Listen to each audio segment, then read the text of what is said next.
Яг үнэндээ карма бол шийтгэл биш, карма бол суралцах үйл явдал юм. Сайн байцгаана уу? Өнөөдрийнхөө видеогоор бүгдээрээ карма гэж юу вэ? Түүний хуйлууд, тэгээд дотоод эдгэрэл гэж юу вэ? Өнгөрсөн шарахыг хэрхэн яаж эдгэх вэ? Тэгээд яаж уучлах вэ? Яаж гомдоосон хүмүүсийг тавьж явуулах вэ гэдэг энэхүү агуулгын хүрээнд маш чухал хичээлийг видеог оруулна. Ингээд видеогоо эхэлцгээе. За та бидний хамгийн сайн мэдэх нэг зүйл бол заримдаа биднэрт эсвэл хүмүүст нэгэн ижил асуудал байнга тохиолдоод байдаг тийм.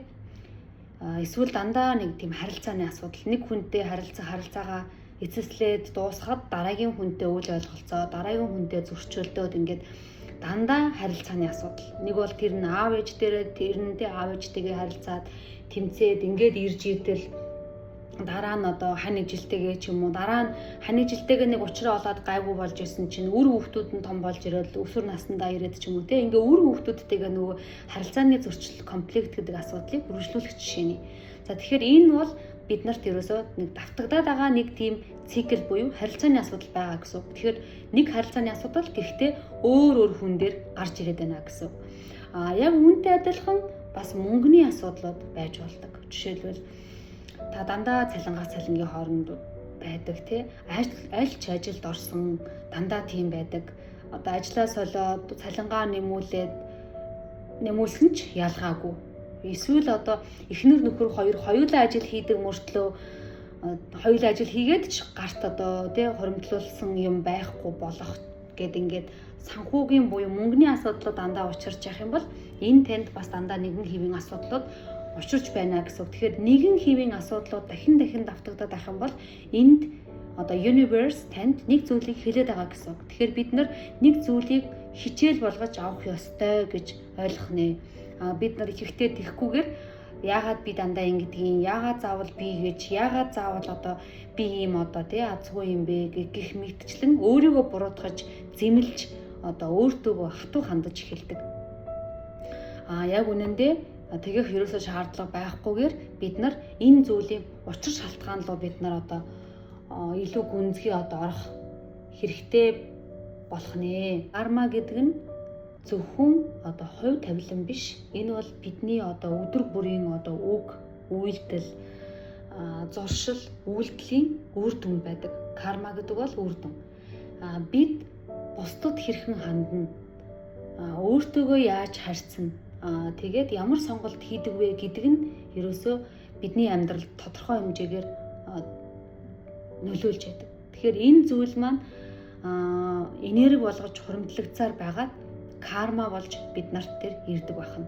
За карма гэдэг ингээд ярихаар хүмүүс ихэвчлэн шийтгэл муу зүйл гэж ойлгодог. Үүнийг би удахгүй тайлбарлах болно. Тэгэхээр видеог дуустал нь үзээрэй. За тэгэхээр кармаг ойлгохын тулд бид нар эхлээд өөрийгөө ойлгох хэрэгтэй болно. Бидний олонх нь өнгөрсөн үед ямар нэгэн айдас, гомдол, үзий адалт гэдэг төрөл бүрийн мэдрэмжүүдийг удаан хугацаанд тээж явдаг. Тэгээ энэ нь бидний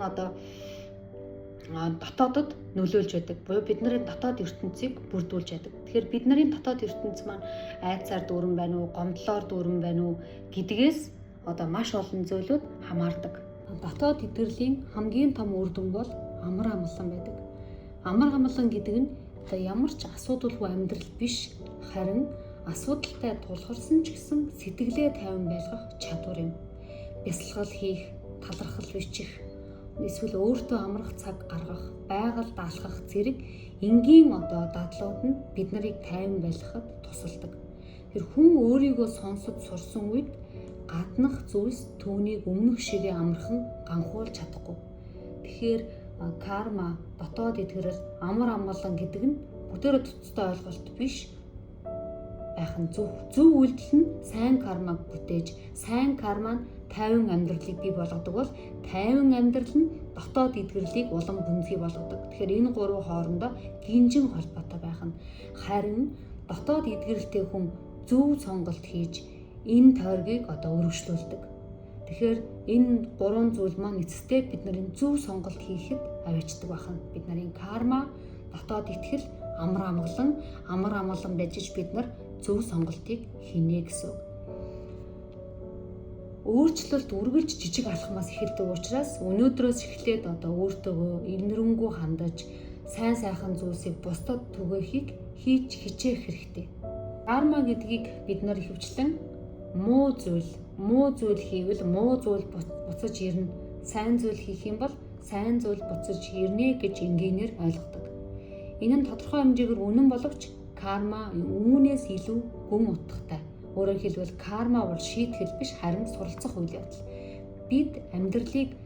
Амьдрал биднийг шийтгэх гэж биш, харин өсгөх гэж, хөгжүүлэх гэж янз бүрийн туршлагуудтай учруулдаг. Заримдаа бид хүсээгүй нөхцөл байдалтай тулгардаг. Зарим хүн биднийг гомдоож, зарим үйл явдал бидний төлөвлөгөөг өөрчилдөг. Гэхдээ эдгээр бүх зүйл бидний дотор байгаа хүчийг нээх боломж болж хувирч чадна. Хүн бүр өөрийн гэсэн дотоод ертөнцтэй. Тэр ертөнцид бидний итгэл үнэмшил, айдас, хүсэл, дурсамж, шарах, хайр бүгд оршдог.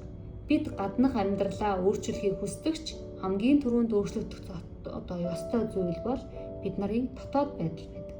Учир нь бид нарын дотоод байдал бидний ертөнцийг бүтээдэг. Хүн дотроо айдастай байвал аюулгүй зүйлээс ч айдсыг олж харж болно. Үүнийг бид нар айсан хүнд аргал хөдөлнө гэж хэлсэн байдаг. Зарим хүн дотроо ууртай байвал бусдын энгийн үйлдэлээс хүртэл муу зүйл хайж болно. Харин дотроо тайван хүн хүнд нөхцөл ч гэсэн боломж сургамжийг олж хардаг. Энэ бол дотоод энерги амьдралын холбоо. Тэгэхээр дотоод энерги, дотоод эдгэрэл маань бид нарын амьдралд маш чухал нөлөөтэй байх нь. Жишээлх юм бол бид нар өөртөө дотоод эерэг нөлөөг бий болгох хэрэгтэй. Жишээлх юм бол би чадна, би бол үн цэнтэй хүн, би өөрсдөө чадна гэж өөрийгөө урамшуулах хэрэгтэй. Гэтэл ихэвчлэн бид үүний оронд би хангалтгүй, надад аз байдаггүй, би хизээч өөрчлөгдөхгүй гэсэн бодол бид нарын дотор байж л байдаг. Энэ бол хязгаарлагдсан итгэл үнэмшлүүд. Тиймээс дотоод эдгэрлийн нэг чухал хэсэг бол өөртөөгөө хэрхэн ярьж байгаагаа анзаарах явдал. Анзааргаа нэмэгдүүлнэ. Бид бусдад хэлэх үгээ боддог мөртлөө өөртөө хэлэх үгээ боддоггүй. Хамгийн удаан хугацаанд сонсож байгаа хүн бол та өөрөө. Бусадтай яаж харилцах уу, бусдыг яаж хүндлэх үү гэдэг мөртлөө өөрийгөө хүндэлдэг гэсэн. Өөрийгөө байнга шүүмжилдэг хүн дотроо тайван байдлыг олоход төвөгтэй болно. Харин өөртөө инэрэнгүү хандаж сурсан хүн өсөлтийн замд орж аливаа нэг зүйлийг боломж гэж хардаг. Уучлал бол дотоод эдгэрлийн хамгийн хүчтэй дэлгүүрүүд нэг юм. Гэхдээ уучлал гэдэг бол бүх зүйлийг зөвтгөн гэсэн үг биш. Үүнийг бид нар ялгах хэрэгтэй. Хэн нэгний хийсэн буруу үйлдэлийг зөв гэж хүлээн зөвшөөрнө гэсэн үг огтоос биш. Харин уучлах гэдэг бол өөрийнхөө сэтгэлийг өнгөрсөн үеийн өвдөлтөөс чөлөөлөх явдал юм. Зарим хүмүүс олон жилийн өмнөх гомдлоо өнөөдөр хүртэл дотроо тээж явдаг. Тэр гомдол нь тухайн хүнийг биш, харин өөрийг нь улам бүр ядрааж яадаг. Тэр хүнийг гомдоосон хүн маань юу ч мэдэхгүй явж идэг. Гомдол тээж яваа хүн маань өөрийгөө ядрааж энерги зарцуулж ингэж явж байдаг байх нэ. Тэгэхээр тиймээс уучлал бол бидэнд өөртөө өгч байгаа бэлэг. Мөн уучлал бол өөртөө өгч байгаа эрх чөлөө юм. Тэгэхээр өнгөрсөнд болсон зүйлийг бид тодорхойлох албагүй, харин үргэлж шинэ сонголт хийх боломж бидэнд байдаг. Өнөөдөр бид ямар бодол сонгох вэ? Ямар үг хэлэх вэ? Ямар үйлдэл хийх вэ? Эдгээр жижиг сонголтууд нийлж бид нарын ирээдүг бүтээж байдаг. Тэгэхээр кармаг өөрчлөх хамгийн энгийн арга бол өдөр тутмын жижиг зүйлсээс эхэлдэг. Хэн нэгэнд чин сэтгэлээсээ туслах, ууралсан үедээ түр хаазнах, энийг сайн хичээх хэрэгтэй. Би тэгэхэд бусдыг ойлгохыг хичээх, өөрийгөө буруутгахын оронд суралцах. Эдгээр нь бид нарын дотоод ертөнцийг цэвэрлэж байдаг. Амьдралд бидэнд байнга дохиог амьдрал өгч яадаг сигналыг. Зарим хүмүүс бидэнд хайр гэж юу болохыг заадаг. Зарим хүмүүс биднэрт төвчээрийг заадаг. Зарим нөхцөл байдал биднэрт өөрийнхөө үн цэнийг олоход хүргэдэг. Тиймээс тохиолдож байгаа бүх зүйлээс зөвхөн бэрхшээлийг биш утгыг хайж олох хэрэгтэй. Учир нь амьдралынхаа туршид зөвхөн гаднах ертөнцтэй биш дотоод ертөнцөөрөө бид нар аялж байдаг. Өөрийгөө таньсан хүн айцаасаа чөлөөлөгдөж эхэлдэг. Өөрийгөө уучирсан хүн өнгөрснөөсөө ангиж ирж эхэлдэг. Өөрийгөө хайрлсан хүн амар амгалан мэдэрч эхэлдэг.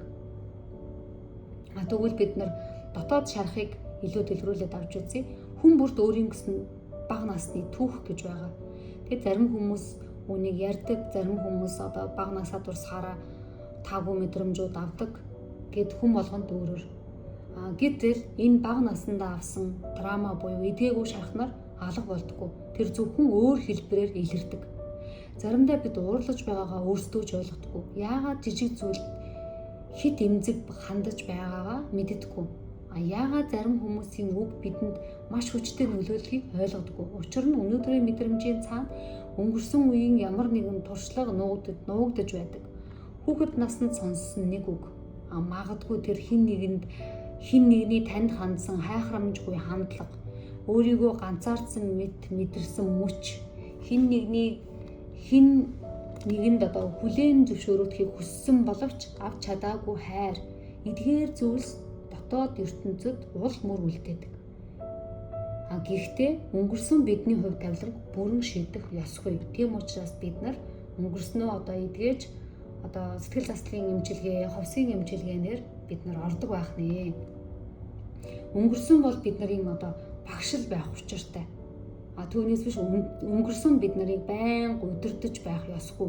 Гэхдээ бид нар шархаа эдгэхгүй бол автоматар 95% удирдах байгаа даалт ухамсар маань автоматар бид нарыг дандаа өнгөрсөн амьдралын мэдрэмжийн дэгэнд оролцуулж дандаа өнгөрснөөр минь амьдралдаг байна. Тэгэхээр олон хүн өөрийнхөө шархыг нууж амьдардаг, гаднаасаа хүчтэй харагдахыг хичээдэг, дотроо маш их ядарсан байдаг, өөрийнхөө мэдрэмжийг дарах гэж хичээдэг. Тэгэх тусам тэр мэдрэмж алга болдгоо. Цаг хугацаа өнгөрөхөөр бүр алга болдгоо. Зүгээр байж байгаад өөрөө хүний травма шарах эдгэрнэ гэж байхгүй. Бид нар заавал түүнийг эмчилж, түүнийг ажиллаж тэр шарахыг эдгэх хэрэгтэй байдаг. Биеийн шарах эдээлээд амар байхад бид нар тэрийг эмчлэхгүйгээр дээрээс нь ингээд боогоод байвал юу болох вэ? Шарах эдээ бэрийг гаргахгүйгээр боогоод байвал юу болох вэ? Улам эдэлдэг тийм ээ. Яг тэрнтэй адилхан гэсэн. Тэгэхээр бид нар жишээлх юм бол багадаа хайр дутуу мэдэрсэн хүн том болсон хойно бусдын анхаарлыг байнга хайж байдаг хүн болно. Хэрвээ танд ийм мэдрэмж байгаа бол та эдгээрийн нэг гэсэн. Өөрийгөө үнэлэх мэдрэмж бага хүн бусдын үгэнд хит их хамааралтай байдаг. Өнгөрсөнд шархалсан хүн шинэ харилцаанд ч гэсэн хуучин тэр айдсаа авч ордог. Тэгээд энэ нь болохоор тухайн үнийг муу гэдгийг би хэлээд байгаа юм биш, харин түүний дотор анхаарал, хайр, эдгэрэл хүлээж байгаа тийм нэг юм хэсэг байгаа гэсэн үг. Тэгээ үүнийг бид нар дотоод хүүхэд гэж хэлээд байгаа тийм. Тэгэхээр дотоод эдгэрэл нь тэр хэсгийг үгүйсгэх биш, харин түүнийг ойлгож эхлэх тэр үйл явцыг бид нар хэлж байгаа. Тэгэхээр өөртөө бид нар ингэж хэлэх хэрэгтэй. Тэр үед чи чадах хэмжээгээр л хичээсэн. Чи төгс байх алавгүй. Би эдгэрэх хэрэгтэй гэж хэлээд өөртөөгөө тэмцэхээ болж өөрийгөө ойлгож эхлэх үед жинхэнэ өөрчлөлт эхэлдэг. Бид ихэнхдээ бусдыг уучлах талаар ярьдаг ч өөрийгөө уучлах талаар бага ярьдаг. Гэтэл заримдаа хамгийн хүнд ачаа өөрийгөө буруутгаж явсан явдал байдаг. Яагаад би тэгсэн бол? Яагаад би тэр сонголтыг хийсэн бол? Яагаад би өөрийгөө хамгаалж чаддаггүй юм бол гэсэн асуултууд олон жил хүний дотроос хүнийг шаналгаж байдаг. Гэхдээ энэ нь тухайн үеийн бидний өнөөдрийн бид шиг ойлголт туршлагатай байгаагүй шүү дээ. Бид нар тэр үед албаар тэрийг хийгээгүй, бид нар мэдээгүй учраас. Тиймээс өөрийгөө буруутгахын оронд би тэр үед мэдээгүй, би ойлгоогүй гэд ингээд өөрийгөө ойлгох хэрэгтэй. Өөрийгөө ойлгох нь эдгэрлийн эхлэл. Өөрийгөө хүлээн зөвшөөрөх нь тайвшрал эхлэл. Тэгэхээр дотоод эдгэрэлд хүрэх зам ер нь бол амар байдаггүй. Учир нь хүн өөрийгөө нууж байсан мэдрэмжүүдтэйгээ нүүр тулдаг. Гэхдээ тэр замын төгсгөлд илүү эрх чөлөөтэй болдог. Ингэсэн хүн тэр аялал нь хэдийгээр дардан байхгүй ч гэсэн эцэс сүлдээ тэр хүн аз жаргалыг олдог байх нь илүү тайван болж өөрийгөө хүлээж авдаг байх нь. Тэгэхээр эдгэрхийн тулд бид нар яах ёстой вэ гэхээр мэдрэмжээ хүлээн зөвшөөрөх хэрэгтэй. Хэрэв гонигтай байвал гонигаа хүлээн зөвшөөр. Ууртай байвал уураа ойлго. Айж байвал айдсаа сонс. Мэдрэмж бол дайсан биш. Мэдрэмж бол бидний дотоод ертөнцөөс ирж байгаа мэдээлэл. Мэдрэмж бол мэдээлэл.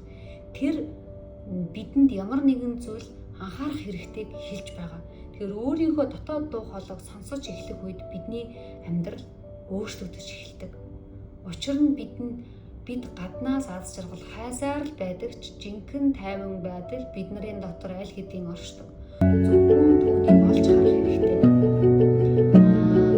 Бидний дотор хайр байдаг, бидний дотор уучлал байдаг, бидний дотор амар байдаг. Харин айдас гомдол өнгөрсөн үйл түүнийг түр хугацаагаар халахалсан байдаг. Тэрнээс ч дотроосоо угаасаа тийм хайр байхгүй, тийм хүйтэн хүн гэж байхгүй. Угаасаа тийм уучлалдгүй, тийм амар амгалангүй хүн гэж байхгүй. Тэр травманы тэр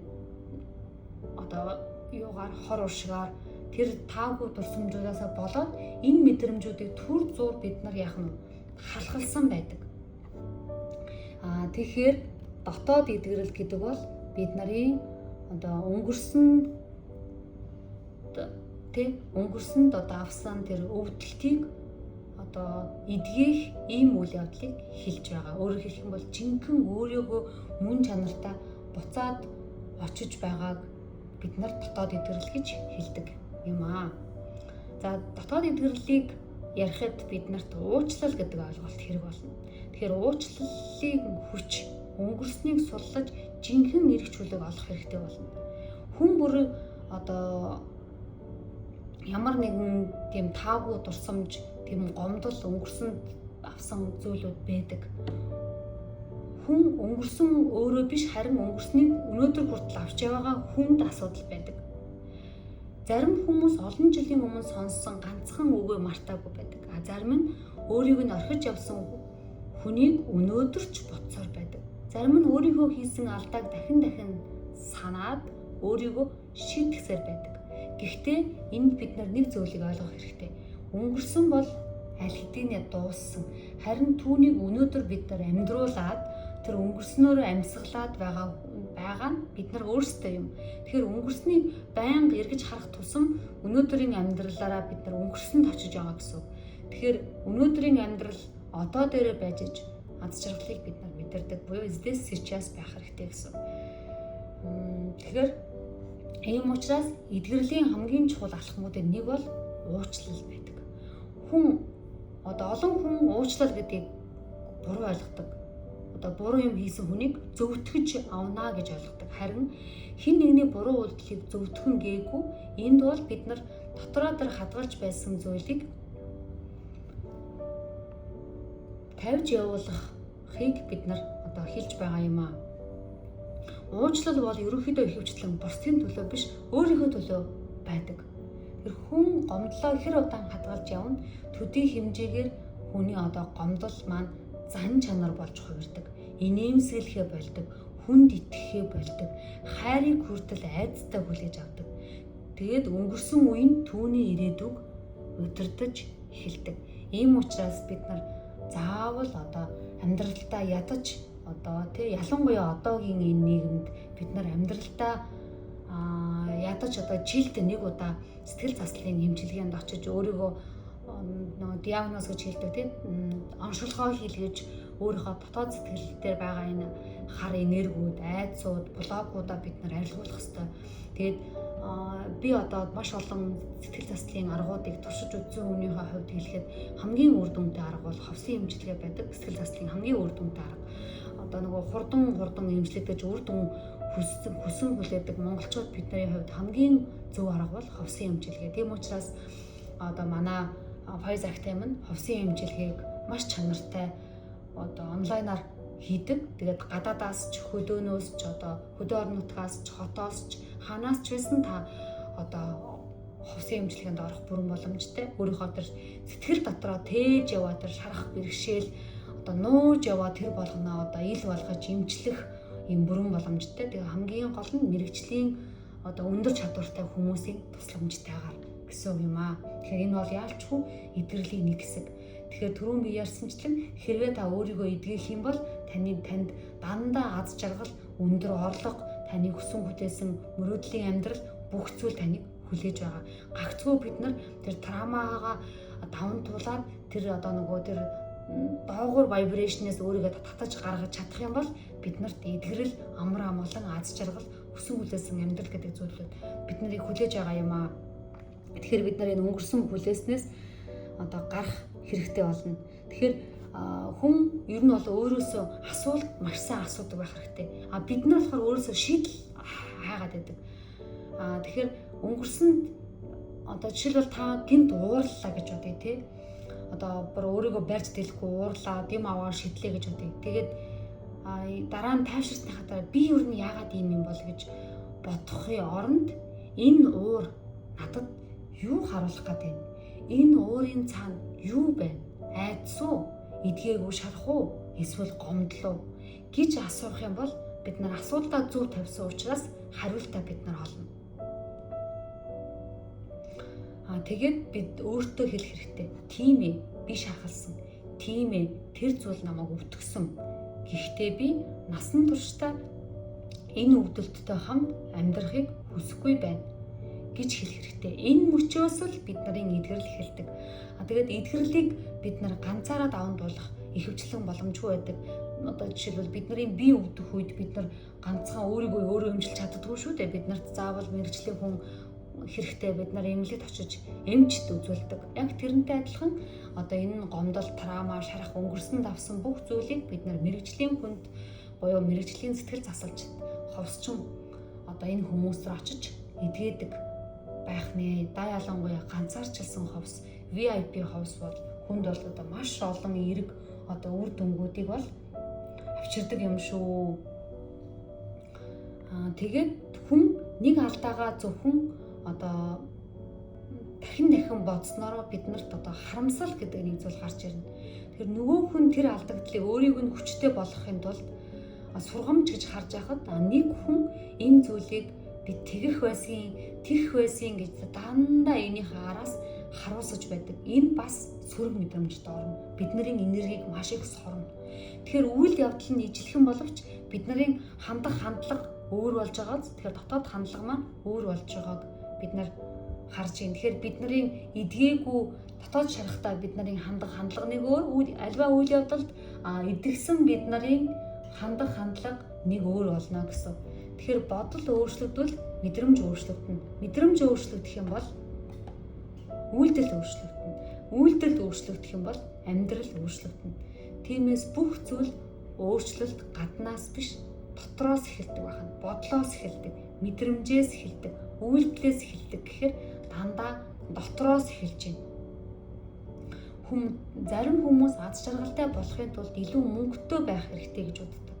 Зарим нь өөр хот руу нүүх хэрэгтэй гэж боддог. Зарим нь зөв хүнтэй уулзрах хэрэгтэй гэж боддог. Гэхдээ хаашаарч явсан, хинтээж уулзсан бид хамгийн түрүүнд өөрийгөө авч явдаг. Хэрэв дотор маань тайван биш, хамгийн одоо байх юм бол хамгийн үзэсгэлэнтэй газар бод Швейцарьд очсон ч бид нар аз жаргалыг мэдрэхгүй. Харин дотоод амар амгалан байх юм бол энгийн нэг өдөр хүртэл гайхамшиг мэтэр санагддаг. Энийг л бид нар дотоод эргчүүлээ гэж хэлээд байгаа. Өөрийгөө бусадтай харьцуулахыг бүр зогсоох хэрэгтэй. Өөрийнхөө хурдыг бусадтаар бүх хэмж. Тэгээ бусдыг хараад би одоо удаан байна. Бусд хүмүүс бүгд ингэжтэй. Би ийм байна. Би карьераа олоогүй байна. Би уучраа олоогүй байна. Би ханаа олоогүй байна гэж өөрийгөө бусадтай харьцуулж болохгүй. Хүн болгоны хурд өөр. Хүн бүр өөрөөр цаг хугацаанд өөр хичээлийг сурдаг. Тэгэхээр нэг мод хавар цэцгэлдэг, нөгөө мод нь 100 жинсээ өгдөг. Гэхдээ хинч нөгөөгөөсөө хоцорсон байдаггүй. Байгаль хүртэл ийм өөрийн гэсэн цаг хугацаатай байхад хүн бид нар түүнтэй адилхан шүү дээ. Тэгэхээр иймээс өөрийгөө одоо яарах хэрэггүй, өөрийгөө голох хэрэггүй, өөрийгөө бусадтай өрсөлдүүлэх хэрэггүй. Таны хийх ёстой хамгийн чухал өрсөлдөөн бол өчигдрийн өөртөөгөө хийх өрсөлдөөн юм. Өчигдрөөсөө та илүү тайван байж чадсан уу? өчигдрөөс арай илүү уучлж чадсан уу? Өнөөдөр өчигдрөөс арай илүү хайрлах чадсан уу гэдгээл бид нар харах хэрэгтэй. Хэрвээ тийм бол бид нар эдгэрч эхэлж байна гэсэн. Тэгэхээр амьдралд том өөрчлөлтүүд ихэнхдээ жижиг алхмаас эхэлдэг. Өдөр бүр 5 минут гүн суух, өдөр бүр талархах, 3 зүйлээ бодох тийм. Өдөр бүр нэг сайхан үг хэлэх, өдөр бүр ямар нэгэн зүйл сайн зүйл хийх гэх мэтчлэн жижиг үйлдэлүүд олон сарын дараа биднэрт одоо тийм огт танихгүй хүмүүст одоо нөгөө 360 бидрийг өөрчилдөг. Нөгөө 180 градус биднийг өөрчилдөг байх нэ. Тэгэхээр том өөрчлөлт гэдэг бол жижиг зуршлуудын нийлбэр. Тэгэхээр гинт би нэг өдөр том зүйлийг хийн гэж хүлээх хэрэггүй л гэсэн. Хүн өөрийнхөө дотоод ертөнцийг цэвэрлэж эхлэх үед амьдрал аажмаар өөрчлөгдөж эхэлдэг. Хүмүүс өөрчлөгдсөн мэт санагдана. Боломжууд нэмэгдсэн мэт санагдана. Гэхдээ үнэндээ дэлхий дээр юу ч өөрчлөгдөөгүй. Өөрчлөгдсөн зүйл нь таны харах үнцэг. Тэгэхээр харах үнцэг өөрчлөгдөхэд амьдрал бүхэлдээ өөрчлөгддөг. Үүнийг бид нар identity гэж хэлээд байгаа тийм. Тэгэхээр identity shift бол хамгийн чухал гэж бид нар маш олон видеон дээр үзчихсэн. Энэ бол юм учиртай байх нэ. За тэгээд дараагийн зүйл нь бид нар өөрсдөө эдгээгээд эхлэх үед бид нарт амар амгалан гэдэг зүйл бий болно. Хүн бүр амар амгалан хайдагч гэлээ хүн болгон үүнийг олж чаддаггүй. Энэ зүйл бол амар амгалан. Дэлхий дээр баг бүх хүн жаргалтай тайван амьдрахыг хүсдэг. Илүү сайхан ажилтай болохыг, илүү орлоготой болохыг, илүү сайхан гэр бүлтэй болохыг, тав дахь амьдрахыг боддог, хүсдэг тий. Эдгээр хүсэл нь буруу биш. Харин олон хүн нэгэн чухал зүйлийг анзааралгүй өнгөрөөдөг. Тэр нь гадаад амжилт, дотоод амар амгалан хоёр үргэлж ижил байдаггүй. Өнөөдөр бүх зүйлтэй мэд харагддаг хэрнэ шүн болгон тайван унтаж чадахгүй хүмүүс олон бий. Нэр хүндтэй, амжилттай, баян мөртлөө дотроо хоосон мэдрэмжтэй хүн ч гэсэн байдаг. Харин нөгөө талд энгийн амьдралтай ч гэсэн нүүрэн дээрээ сэтгэлийн одоо чин сэтгэлийн амар амгалантай, баяр баясгалантай, инээдтэй, тэг сэтгэлдээ тайван хүмүүс байдаг. Ялгаа юу вэ? Ялгаа зөвхөн бидний дотоод ертөнцид байдаг. Тэгэхээр амар амгалан гэдэг бол асуудалгүй амьдрал биш, харин асуудлын дунд ч гэсэн өөрийгөө алдахгүй байх чадвар. Тэгэхээр далай төсөөлөд үзээрэй. Шуурга болоход далай хүчтэй цохилж гадаргуу нь догшин ханддаг. Гэхдээ далайн ёроол гүн рүүгээ үргэлж тайван байдаг. Хүний сэтгэл мөн адилхан. Амьдралын гадаргуу дээр олон асуудал өрнөж болно. Харин дотоод суурь нь бат бөх байвал ямар ч салхи хүнийг бүрэн нурааж чадахгүй. Хүмүүс илүү амар амгалан гаднаас хайдаг. Шинэ ажилдаа болчих юм бол, шинэ карьертэй болчих юм бол, илүү их мөнгөтэй болчих юм бол, зөв хүнтэй уулзах юм бол гих мэдчихлээ. Гэвч шинэ зүйл ирэхэд шинэ дарамт ирдэг. Илүү их мөнгө олоход илүү их хариуцлага нэмэгддэг. Шинэ харилцаанд шинэ сорилт гарч ирдэг. Хэрв хүний дотоод ертөнд тайван биш бол гаднах нөхцөл үүнийг удаан хугацаанд аз жаргалтай байлгаж чадахгүй. Тиймээс амар амгалан гэдэг бол хурж очдог тийм газар биш. Амар амгалан бол дотроо бүтээдэг төлөв байдал. Тэгэхээр энэ төлөвийг бий болгохын тулд хүн хамгийн дөрөнд бодлоо ажиглаж сурах хэрэгтэй. Хүн бүр бидний толгойд хэдэн мянган бодол төрдөг. Тэдгээр бодлыг ихэнх нь анзаардаггүй. Харин бодол бидний мэдрэмжийг, мэдрэмж маань үйлдэл маань амьдралыг бүтээдэг. Тиймээс өөрөөсөө хаяа нэг ингэж асууж байгаарай. Би яг одоо юу бодож байна? Энэ асуулт энгийн боловч бид нарыг өөртөө маань уулзуулдаг. Хэрв таны бодол дандаа айдас, эргэлзээ, өөрийгөө голсон үгээр дүүрэн байвал сэтгэлтэй нь тайван байх боломжгүй. Харин бодлоо аажмаар өөрчлөж эхлэх үед дотоод орчин ч гэсэн өөрчлөгддөг. Тэр өөрийгөө шүүмжлэхийн оронд өөрийгөө ойлго. Өөрийгөө бусадтай харьцуулахын оронд өөрийнхөө өсөлтийг ажиглах хэрэгтэй. Алдаа гаргасан бол өөрийгөө шийдэхийн оронд сургамжийг нь олго. Эдгээр жижиг зүйл хүний амьдралын мөн чанарыг өөрчилдөг. Өдөр бүр хэдхэн минут чимээгүй сууж заншаарай. Би өөрийнхөө шавнартаа бол үнийг байнга хэлдэг. Манай сургалтанд зуудаг хүмүүс надад миний нөгөө ганцаарчилсан менторт ирдэг хүмүүст би байнга энийг хэлдэг. Утасгүй, чихвчгүй, хөгжимгүй, интернетгүй, телевизэргүй, зөвхөн өөртөөгөө хамт хамгийн багадаа 5-10 минут суугаарай. эвгүй санагдаж болно. Босмоор санагдаж болно. Бүр ингээд одоо нэг юм яг энэ үед хүн хаалга тогшоод байгаа ч юм шиг, утас дуграад байгаа ч юм шиг, яг утсанд чухал мессеж ирж байгаа ч юм шиг ингээд тухгүй байдаг. Энэ бол зүгээр яваандаа энэ зүйл биднэрт одоо хэрэгтэй болж эхэлдэг. Чимээгүй байдал бол хоосон биш. Чимээгүй байдал дотор хариултууд байдаг. Бид гаднаас зөвлөгөө их хаадаг. Гэтэл хамгийн зөв хариулт ихэнхдээ бид нарын дотор байдаг. Өөрийгөө сонсож сурсан хүн бусдын үгэнд одоо сохроор автхан багсдаг. Өөрийгөө ойлгож сурсан хүн бусдын үнэлгээнээс бага хамаардаг. Өөрийгөө хайрлаж сурсан хүн бусдаас хайр гуйхгүйгээр хайр түгээж чаддаг. Энэ үед л жинхэнэ эрх чөлөө мэдэрдэг. Амар хамгаалан бол бүх зүйлийг хянах гэсэн оролдлогоос татгалзах үед гарч ирдэг.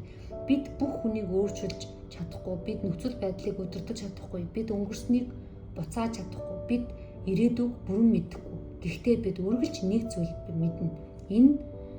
Энэ мөчөд хэрхэн хандхаа сонгож чадна. Хүмүүс биднэрт сонголт гэдэг нэг зүйл байдаг. Энэ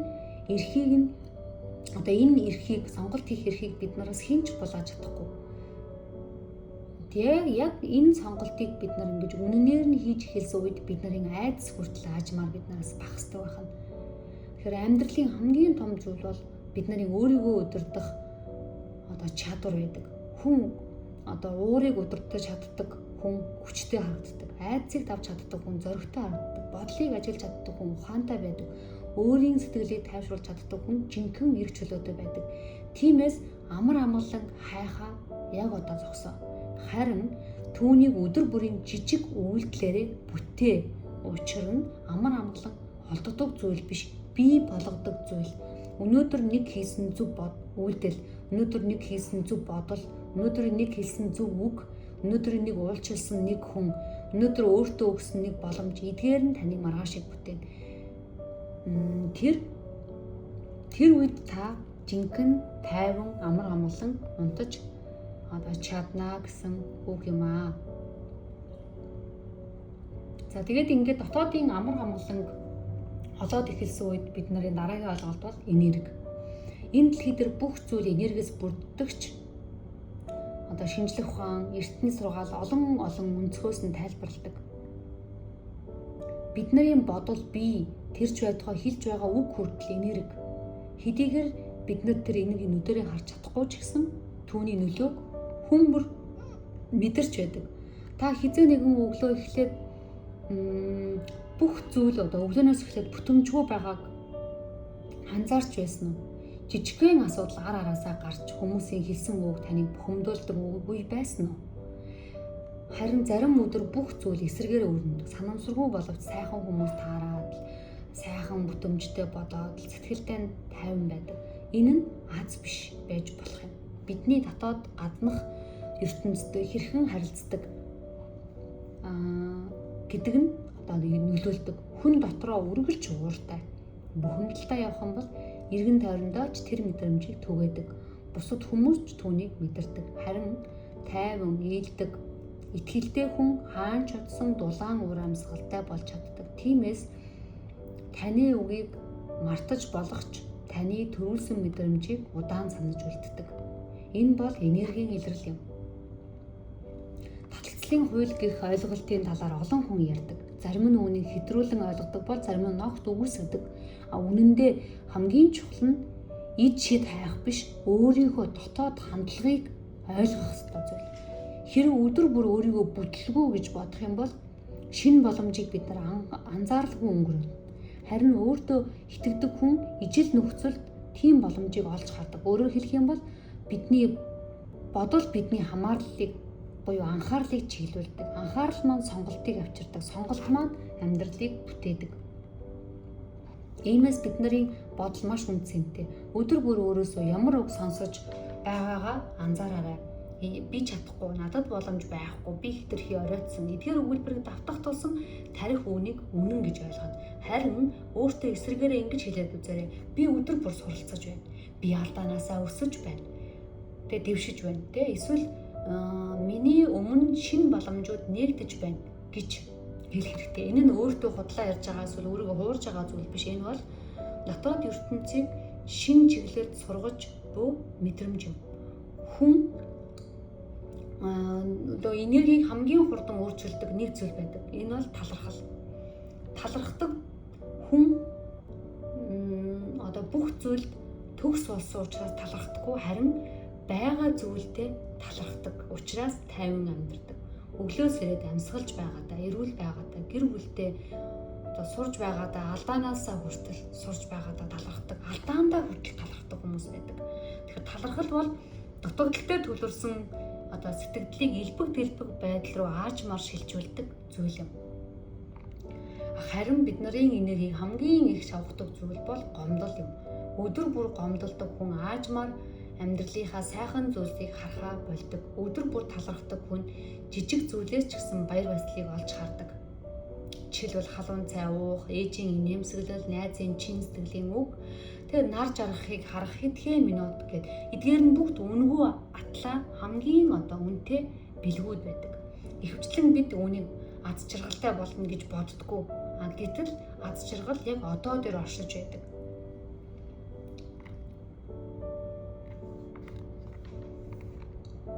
Тийм учраас яг одооноос эхлээд өөртөө одоо сайхан үг хэл, нэг хүнийг уучлал, нэг хүнд чин сэтгэлээсээ таларх, нэг удаа өөрийгөө хайрал, өөрөөсөө асуулт асуу, амьдралдаа болж байгаа бэрхшээлж байсан тэр зүйлдээ талархал хэл. Тэгээд эцэст нь өөрийгөө хөгжүүлэхээ, бүү зогсоо, өөрийгөө эдгэхийн тулд ямар нэгэн алхам хий, үргэлж бүү гомдол. Ийм учраас аав ээж хэрцгий байсан учраас, аав ээж байгаагүй учраас, тэд нар намайг орхиод Солонгос явсан учраас, би хайрыг мэдрээгүй өссөн учраас гэж бид нар бүх зүйлийг өнгөрсөнд одоо чихэд байх юм бол одоо амьдрал дээр хөгжиж чадахгүй. Тийм учраас эдгээр өнгөрсөнд ямар трама байсан бэ, төгшүүр байсан бэ, таагүй мэдрэмж байсан ба та үүнийг эдлэх бүрэн боломжтой. Үүний тулд та манай академиас явуулж байгаа ховсын хэмжлэгэнд орох бүрэн боломжтой. Ховсын хэмжлэгэнд орсноор та тэр өнгөрсөнд авсан шарах, тэр өнгөрсөнд авсан таагүй дурсамжуудыг, мэдрэмжүүдийг бүгдийг нь үндсээр нь авч хайна. Яг л нөгөө ногоотой талбаанаас зэрлэг зулгаагаад авч хаягтай адилхан таны далд хумсарт байгаа, таны өнгөрсөнд таны бие дээр чинь бичигдсэн байгаа тэр таагүй мэдрэмжүүдийг үндсээр нь ховс аваад хайна. Ингэснээрээ танд шинэ боломжууд, шинэ мэдрэмжүүд гарч ирж таны нөгөө түрүүний хэлсэн identity буюу хар хүнцэг өөрчлөгдөж танд шинэ зүйлүүд гарч ирнэ. Тэгэхээр мухраар зүтгээд нэмэргүй танд нэг л өнөөдөр нэг л зүйл болохгүй, нэг л дахин нэг асуудал одоо давтагдаад байгаа л бол танд одоо заавал гаднаас 3 дахь хүний одоо тусламж хэрэгтэй гэсэн үг. Тэр хүний тусламж хэрэггүй байсан бол та өнөөдөр энэ асуудлаа өөрөө шийдээд авах л байсан. Чадахгүй өнөөдөр хүртэл явж байгаа бол энд дахин нэг хүний одоо тусламж хэрэгтэй гэсэн үг. Тийм учраас би та нарыгаа өөрийнхөө 14 хоногийн өөрийгөө эдгэе гэсэн одоо тий 7 хоногт 2 удаа ордог тийм өөрийгөө эдгэх техникүүдээс бүрдсэн яг би өөрөө ганцаарчлаад авч явах цөөн хэдэн хүнийг бүртгэх болно. Тэгэхээр яг одоо description дээр байгаа манай пэйж хуудастай холбогдоод ганцаарчилсан ховсын эмчилгээ болон миний ганцаарчилсан өөрийгөө эдгэх хөтөлбөрт одоо орж болно. Ховсын эмчилгээг бол би хийхгүй. Манай дээр өөр гадаад хүмүүс бол хийдэг. Харин над дээр орсон хүмүүс бол зөвхөн надаар удирдуулаад 2-7 хоногийн хугацаанд, хөтөлбөрийн хугацаанд өөрийгөө хайрлаж, өөрийгөө одоо тэр анзаарахгүй үлдсэн тэр өөрийгөө хайрлаж сурдаг. Өөрийнхөө тэр нэг тэр авч чадаагүй хайрыг өөртөө буцааж өгдөг. Өөрийнхөө тэр сөрөг програмуудыг өөртөө одоо олж сургадаг ийм одоо хөтөлбөр байгаа. Тийм учраас та нар маань description хэсгээр дараад Facebook пэйжээр маань орж холбогдороо. Ингээд дараагийн удаагийн хичээлээрээ эргээд уулзлаа. Баяртай.